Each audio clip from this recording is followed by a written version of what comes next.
Convention ہوگا نا، media والوں کو، سوشل میڈیا والوں کو ایک مناسب جگہ دی جائے۔ بسم اللہ الرحمن الرحیم۔ پشاور میں جو کنونشن ہے مردان میں 24 کو ہے، اسی روز پشاور میں 4 بجے، مردان میں جو ہے 2-2:30 بجے ہوگا، اور اپر دیر میں ہے 25 کو، 26 کو کرک میں ہے۔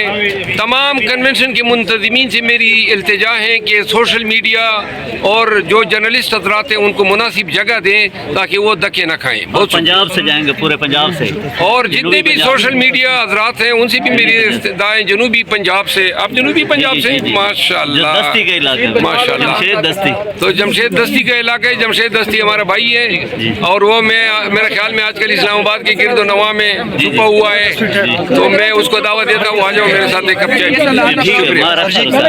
چائے اور ہو سکے۔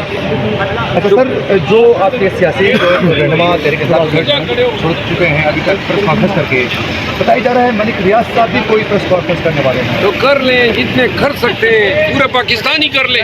ہم پھر بھی خان کے ساتھ، آپ کے لیے کوئی مشکلات پیدا کی جا رہی کوئی ہے؟ مشکلات نہیں ہے، انہوں نے جو کرنا ہے کر لیں۔ تو پیچھے کیا جا رہا ہے؟ پیچھے کہیں میرا ہمارے تو یہ آج کل تو پیچھے آگے پیچھے ہوتے ہیں، لہٰذا ہم بھی دنیا دیکھ رہے ہیں۔ وکلا زیادہ اس وقت تحریک انصاف کو جوائن کر رہے ہیں، وجہ کیا ہے؟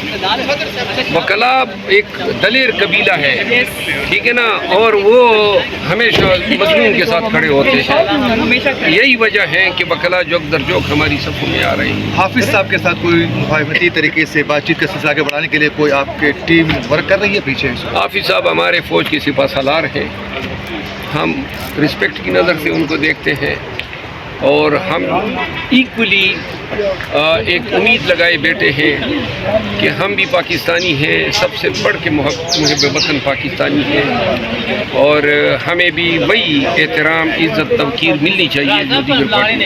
علماء کرام کی ملاقات بھی ان کے ساتھ ہو چکی ہے، تو بہتر نہیں ہے کہ آپ علماء کرام کے ذریعے کوئی بات چیت کروا دیں، کوئی درمیانی راستہ نکلوائیں، مشکلات کم کروا دیں؟ ہمارا کوئی گناہ اور قصور نہیں ہے، ہم منتیں نہیں کرتے ہیں، وہ حاکم ہیں، ان کو اپنی رعایا کا خیال کرنا چاہیے۔ بہت شکریہ، تھینک یو۔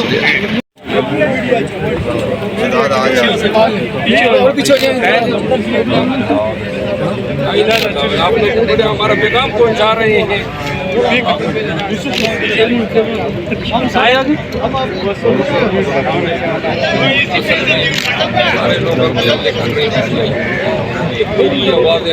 ورزہ